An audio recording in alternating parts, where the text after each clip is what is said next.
అవుతుందో అని. ఆ యువతరానికి మన పౌరాణిక దేవతలలో గొప్ప ఆదర్శమూర్తి ఆంజనేయ స్వామి. ఆయన నవ యువకుడు. ఆంజనేయుడు అనగానే ఏదో ఒంటి నిండా జుట్టు అది ఉంటుంది కదా అని ముసలాడు అనుకోకండి, చాలా పొరపాటు. రామచంద్రమూర్తి కంటే సీతాదేవి కంటే వయస్సులో చాలా చిన్నవాడు. సుందరకాండ ఆయన సముద్రం దూకేటువంటి సమయానికి ఆయనకి 30 ఏళ్ల వయస్సు కూడా లేదు. తర్వాత ఆయన చిరకాలం బతికాడు, ఇంకా బతికే ఉన్నాడు మన లెక్క ప్రకారం. ఆయన నవమ బ్రహ్మగా కీర్తింపబడతాడు అని పురాణాలు చెబుతున్నాయి. ఆయన తపస్సు కారణంగా, రామనామ జపం కారణంగా 9వ బ్రహ్మ అవుతాడు ఈ సృష్టికి మొత్తానికి. ఇప్పుడు నడుస్తున్నది ప్రథమ బ్రహ్మ, చతుర్ముఖ బ్రహ్మ. ఈయన్ని హిరణ్య గర్భుడు అంటారు. తర్వాత బ్రహ్మ వేరే, తర్వాత బ్రహ్మ వేరే.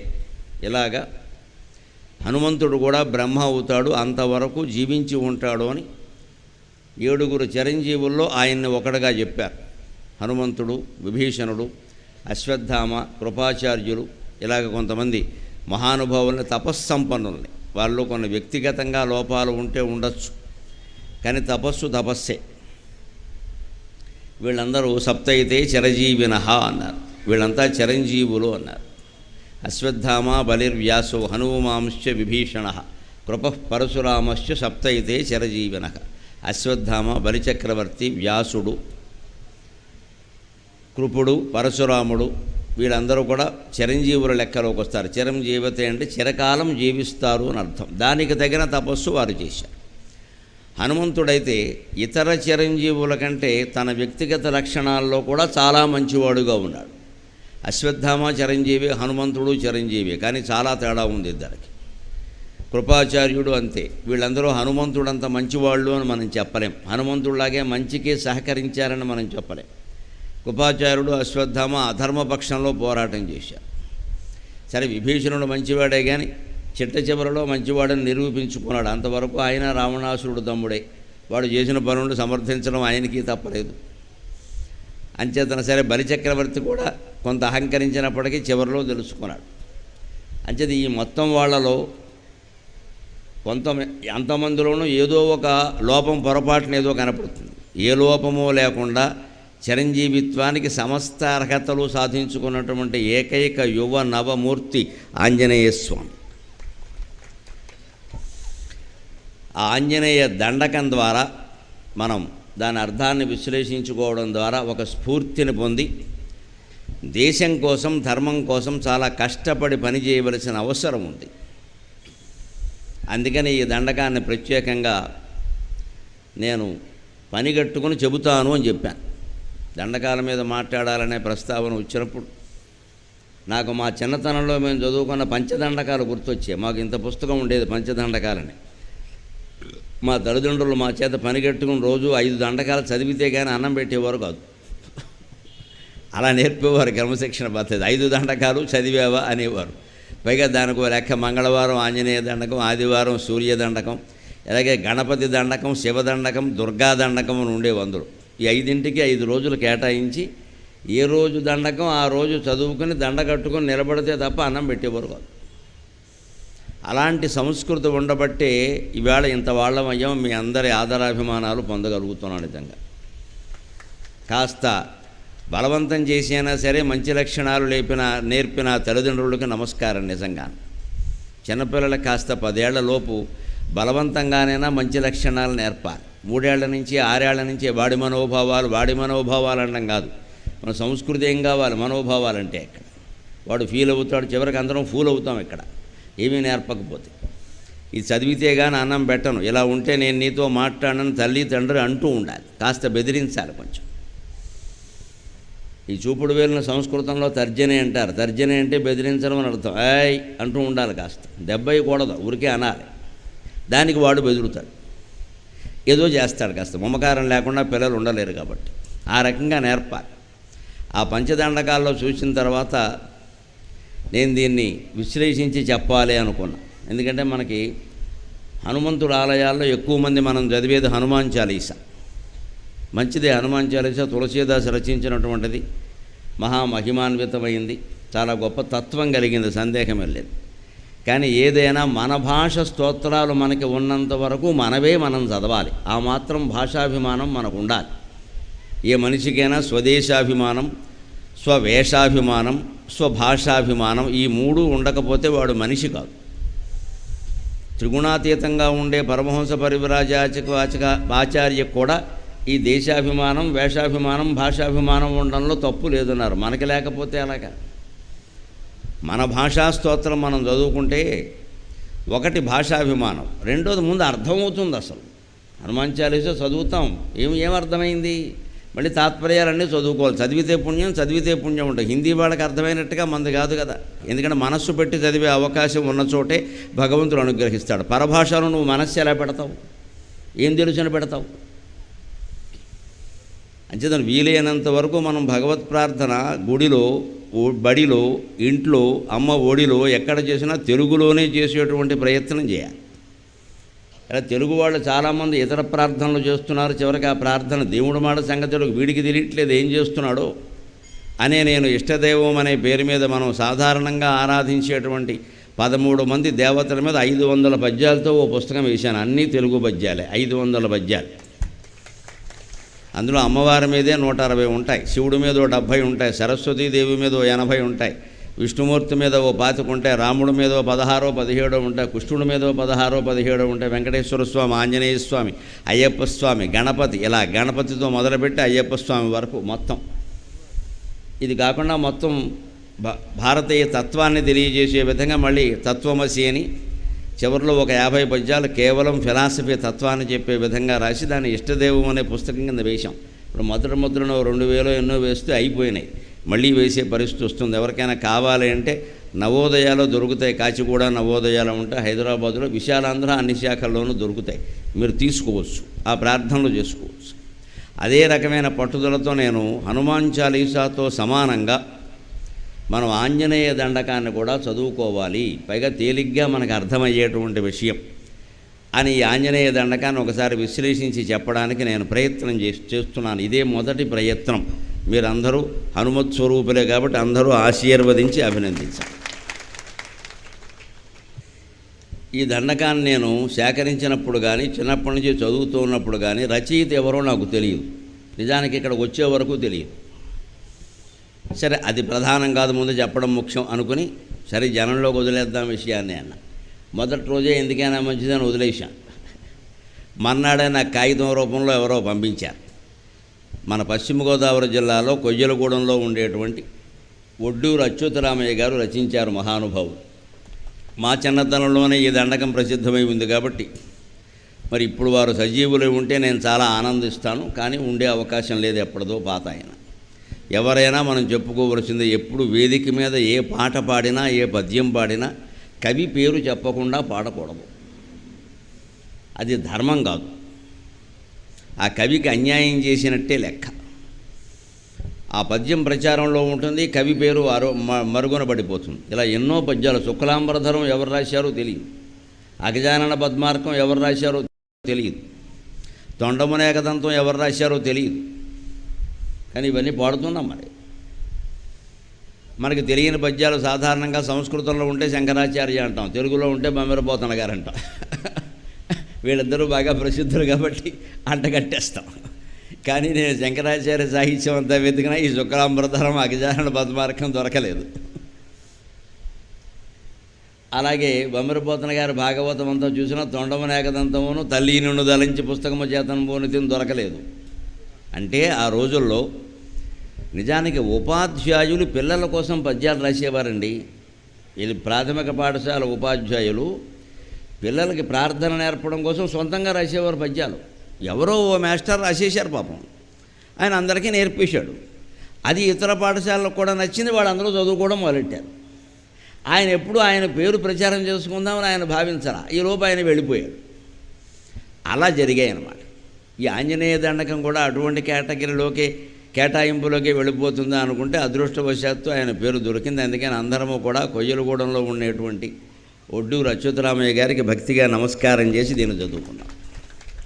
దీన్ని ఆయన ప్రసిద్ధమైన సంస్కృత శ్లోకంతో ప్రారంభం చేశారు. కాస్త వెంకటేశ్వర సుప్రభాతాన్ని వాల్మీకి రామాయణంలో ఉండే కౌసల్యా సుప్రజా రామ అన్న శ్లోకంతో ప్రారంభం చేసినట్టే దీన్ని అలా సంస్కృతంలో ఇదివరకే హనుమత్ ప్రార్థనగా ప్రసిద్ధమైన పద్యంతో ప్రారంభం చేశారు. ఆ శ్లోకంతో సహా ఆ దండకాన్ని ఒక్కసారి మనం పారాయణ చేసుకుని తర్వాత దాని అర్థంలోకి వెడదాం. అతులిత బలధామం స్వర్ణశైలాభదేహం ధనుజవన కృశానం జ్ఞానినామగ్రగణ్యం సకలగుణ నిధానం వనరాణామధీశం రఘుపతి ప్రియభక్తం వాతజాతం నమామి. శ్రీ ఆంజనేయం ప్రసన్నంజనేయం ప్రభాదివ్యకాయం ప్రకీర్తిప్రదాయం శ్రీ ఆంజనేయం ప్రసన్నాంజనేయం ప్రభాదివ్యకాయం ప్రకీర్తిప్రదాయం భజే వాయుపుత్రం భజే బాలగాత్రం భజే గం పవిత్రం భజే సూర్యమిత్రం భజే రుద్రరూపం భజే బ్రహ్మరూపం పటంచుం ప్రభాతంబు సాయంత్రమున్ కూడా నీ నామ సంకీర్తనం చేసి నీ రూపు వర్ణించి నీ మీదనే దండకంబొక్కటించేయనూహించి నీ మూర్తినింగాంచి నీ అందమూహించి నీ దాసదాసుండనై రామభక్తుండనై నిన్నునే గొల్చెదన్ నీ కటాక్షంబునం చూచితే వేడుకలు చేసితే నా మొరాలించితే నన్ను రక్షించితే అంజనాదేవి గర్భాన్వయాదేవ నిన్నెంచ నేనెంత వాడన్ దయాశాలివై చూచితే దాతవై బ్రోచితే దగ్గరన్ నిలిచితే తొల్లి సుగ్రీవుకున్మంత్రివై స్వామి కార్యార్థమందుండి శ్రీరామ సౌమిత్రులను చూచి వారిని విచారించి సర్వేషు పూజించి అభానుజున్ బంటుగావించి అవ్వాలి జంపించి కిష్కింధకే తెంచి శ్రీరామ కార్యార్థమై ఆ లంకకే తెంచియున్ లంకిణిన్ గూల్చియున్ లంకనున్ గాల్చియున్ లంకనున్ గాల్చియున్ భూమి చెంచూచి ఆనందముప్పొంగ ఆ ఉంగరం విచ్చి ఆ రత్నముందిచ్చి శ్రీరాముకున్నిచ్చి సంతుష్టుని చేసి సుగ్రీవుని నంగదున్ జాంబవంతాది వీరాళితో గూడి ఆ సేతువున్ దాటి ఆ వానరుల్మూక పెన్మూకలై దైత్యులంద్రుంచగా ఆ రావణుండంత కాలాగ్నిరుద్రుండునై మోరి బ్రహ్మాండమైనట్టి ఆ శక్తిని వైచి ఆ లక్ష్మణున్ మూర్ఛనుందింపగా అప్పుడే పోయి సంజీవనిందిచ్చి ఆ సంజీవనిందిచ్చి సౌమిత్రికి నిచ్చి ప్రాణంబు రక్షింపవే. కుంభకర్ణాది వీరాళితో పోరి చెండాడి శ్రీరామ బాణాగ్ని వారందరిన్ రావణుం చంపగా అంతలోకంబులానందమందుండ అవ్వేళలన్ వేడుకన్ దోడుకన్ వచ్చి సీతామహాదేవిని తెచ్చి శ్రీరాముతో చేర్చి సీతామహాదేవిని తెచ్చి శ్రీరాముతో చేర్చి అయోధ్యకున్ వట్టి పట్టాభిషేకంబు సౌరంభమయ్యున్న నీకన్నా నాకెవ్వరును కూర్మిలేరంచు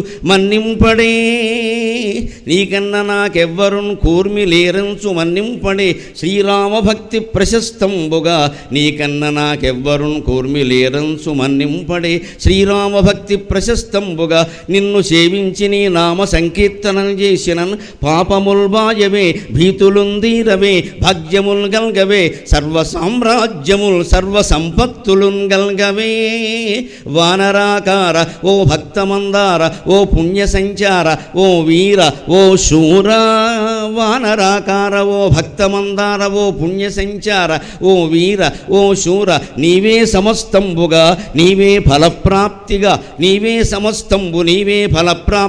నుంచి ఆ తారక బ్రహ్మమంత్రంబులో నించుచున్ వజ్రాయుధంబైన దేహంబునుందాల్చి శ్రీరామయంచున్ మనఃపూతమై ఎప్పుడున్ తప్పకన్ గొంతు శ్రీరామయంచున్ మనఃపూతమై ఎప్పుడున్ తప్పకన్ గొంతు నా జిహ్వయందుండి నీ దీర్ఘదేహంబునన్ లోక సంచారివై రామనామంకిత ధ్యానివై బ్రహ్మతేజంబునన్ వెల్గవే.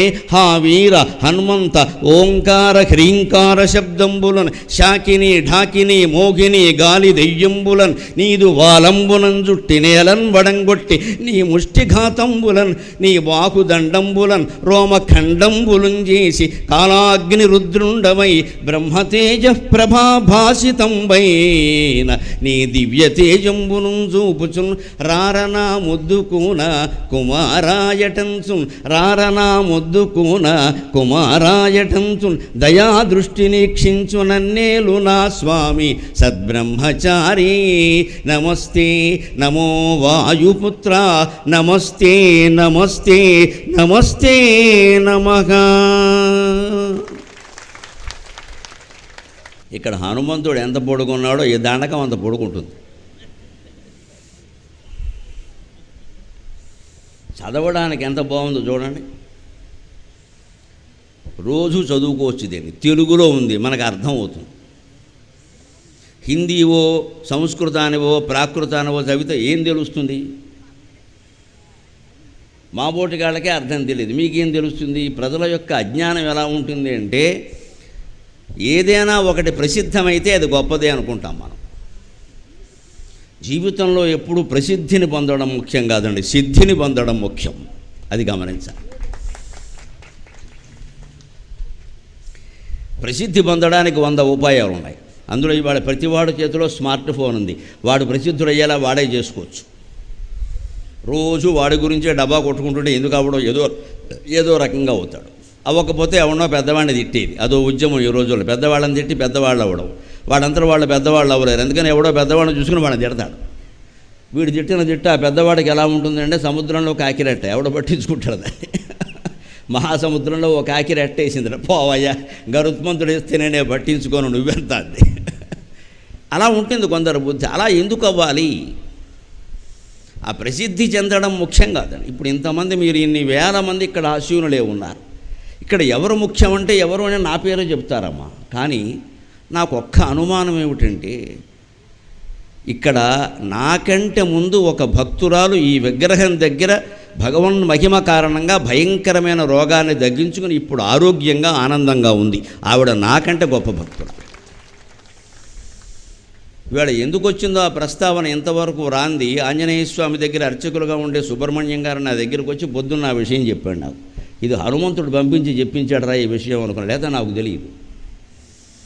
ఇక్కడ పద్మగారని ఒక ఆవిడ హనుమంతుడికి ఈ లంగోటీలు కుడతారట.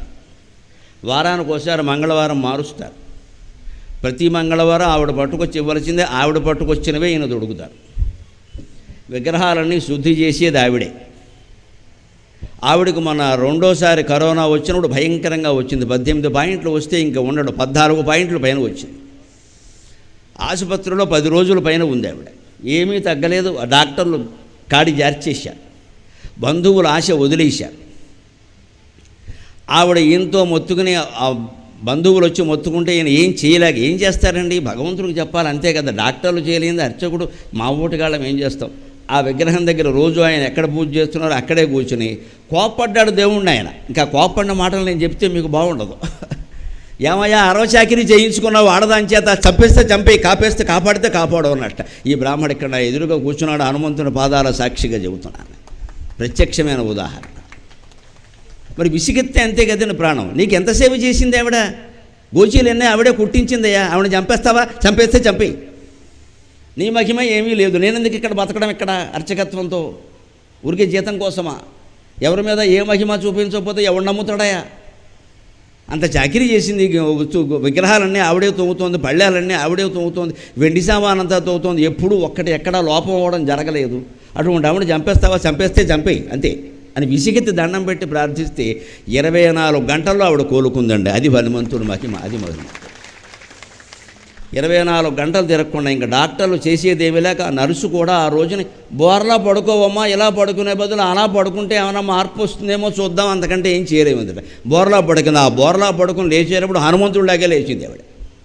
సముద్రాన్ని దూకేటప్పుడు హనుమంతుడు ఎలా లేస్తాడో అలాగే లేచింది అంతే. అంత మహిమ భగవంతుడికి ఉంటుంది. మీ దగ్గర ఉంది, మీ ఊళ్ళో ఉంది, ఈ విగ్రహం దగ్గర ఉంది. మీరు ఎక్కడికి వెళ్ళక్కర్లేదు, ఇక్కడికి చాలు. నేను అందుకే మొదటి నుంచి చెబుతున్నా, విగ్రహాలకి మహిమలు విగ్రహాల్లో ఉండవు, మనస్సులో ఉంటాయి. నువ్వు భక్తితో పూజిస్తే నీ ఇంట్లో ఉండే ఊరికే అద్దం ఫ్రేము కట్టిన ఫోటో సాక్షాత్ భగవంతుడే నీకు దర్శనమిస్తుంది. త్యాగరాజస్వామి విషయంలో జరిగింది మన విషయంలో జరగదా? ఆయన ఏదో పూర్వజన్మ సుకృతం అనద్దండి, ఏం లేదమ్మా, జీవితం అంతా భిక్షాటనం చేసుకుంటూ బతికాడమ్మా ఆయన. పూర్వజన్మ సుకృతం ఏమిటి? ఆయనకి పలికిన రాముడు మనకి పలకడా? అన్నమయ్యకి పలికిన రాముడు మనకి, వెంకటేశ్వరుడు మనకి పలకడా? ఆ ఉదాహరణ అంటే మీకు అతీతంగా ఉండదు, కానీ మీ మధ్యలో ఉన్న మనిషి ఉదాహరణ చెబుతున్నాను. నా పూజారి గారు ఇక్కడే ఉన్నారు, ఆవిడ ఉన్నారు. ఎంతోమంది పోతారు అనుకున్న వాళ్ళు బయటపడ్డారు, మనం చూసాం అద్భుతంగా. ఉంటారు అనుకున్న వాళ్ళు పోయారు. నా మటుకు నాకు రెండోసారి కరోనా వచ్చినప్పుడు, నాకు కాదు, కంగారు పడకండి, వేరే ఎవరికి, భగవంతుడి దేవల్ల మేము 3 దెబ్బల నుంచి తప్పుకున్నాం. లేదు, మేము తప్పుకోవడానికి కూడా ఒక్కటే. నాకున్న రహస్యం మీకు ఏమి బహిరంగ రహస్యం ఇది. నమఃశివాయ నమఃశివాయ నమఃశివాయ, నిరంతర శివనామ స్మరణ. ఇంకోటి నాకు తెలియదు. నేను ఎప్పుడైనా ఎక్కువ మంది మనుషుల్ని కలుసుకుందుకు ఎందుకు ఇష్టపడను అంటే అందులోనూ కూడా ఇదే స్వార్థం. నా నామజపానికి ఆటంకం కదా, వారితో ఏం మాట్లాడతాను నేను, ఏదో చెబుతారు, నేను ఏదో చెబుతాను, ఈ పావుగంట పోయింది కదా అని అంత బాగా పిసినారలా ఉంటాను నా జపం విషయంలో. నా సమయం పోతుంది. ఎందుకంటే మనకు దొరికే సమయం చాలా తక్కువ. పైగా మా బోటుగాళ్ళకి 2 గంటలు మాట్లాడాలి, దాని గురించి తయారవ్వాలి. ఇప్పుడు ఈ దండకం అంతా కంఠస్థం చేయాలి కదా, నేను కూర్చుని దాన్ని తయారవ్వాలి, దాని అర్థాలు చూసుకోవాలి. పైగా ఇప్పుడు సమస్య ఏమిటంటే, ఈ దండకం నాకు దొరికినప్పుడు ఒక అచ్చు పుస్తకంలో ఉంది, అందులో ఉన్న అచ్చు తప్పులు ఎందులోనూ లేవు. భయంకరం. ఇంకా చివరికి అచ్చు తప్పులను పట్టికేశారు, అది కూడా అచ్చు తప్పే. అచ్చు తప్పులను వేస్తారు కదా, అచ్చు తప్పు అన్నాడు, చూ కింద జావత్తు పడ్డ, ఇందులో కూడా అచ్చు తప్పేనా అనుకున్నాను. ఇక ఈ దండకాన్ని మొత్తం నేను ఇంటి దగ్గర కూర్చుని హైదరాబాదులో బయలుదేరే ముందు నేను రాసుకుని కాగితం మీద దాంట్లో తప్పులు దిద్దా. ఆ దిద్దినవి ఎలా ఉన్నాయి అంటే మొత్తం అసలు పుస్తకం, అసలు దండకం మాసిపోయేలా ఉన్నాయి. అన్ని తప్పులు వచ్చాయి, అన్నీ పెన్నతో దిద్దినవి. ఎవరన్నా చూస్తే ఇబ్బంది ఇది అని మళ్ళీ దాన్ని వేరే కాగితాల మీద రాయించాం. ఇంత మనం శ్రమ పడుతున్నది ఎందుకు అంటే, ఒక్కటే, నాకు 2 కళ్ళు. ఎవరికైనా 2 కళ్ళే. నా 2 కళ్ళు, ఒకటి తెలుగు భాష, 2 హిందూ ధర్మం, ఇంకోటి లేదు ఇక్కడ. హిందూ ధర్మాన్ని మనం ఆచరించాలి, నిలబెట్టుకోవాలి. అది తెలుగు భాష ద్వారా జరగాలి. మనం తెలుగు వాళ్ళం కదా, నోరెప్పితే తెలుగే కదా. అందుకని ఈ హనుమాన్ చాలీసాకి బదులుగా మీరు దీన్ని చదవండి. ఏ హనుమంతుడికి కోపం రాదు. కావాలంటే నేను రికమెండేషన్ చేస్తాను, తులసీదాసును కూడా బతిమాలుకుంటా. పైగా మనం ఈ సందర్భంలో ఒక్క మాట చెప్పుకోవాలి. భారతదేశం మొత్తం మీద భాషాభిమానం చాలా తక్కువగా ఉండేవాళ్ళు ఎవరంటే మన తెలుగు వాళ్ళే. ఏమాత్రం ఉండదండి అసలు. ఇక్కడ నోరిప్పితే పరభాషలే వస్తాయి. తమిళం వాళ్ళ నుంచి మనం అది గ్రహించాలి.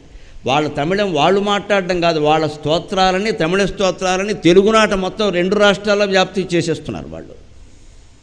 అదే చదవాలి, అది చదవకపోతే పుణ్యం రాదని. ఎవరితోనైనా మనం మాట్లాడాల్సింది ఏంటంటే, మీ భాషలో ఉన్న పుణ్యం మా భాషలో ఉండదా? అసలు అన్నిటికీ మూలమైన దేవభాష సంస్కృతంలో ఉండదా? ఎందుకు మనం పూర్వం నుంచి వస్తున్న దాన్ని మానేయాలి? మన భాషా స్తోత్రాలు ఎందుకు తక్కువ అనుకోవాలి?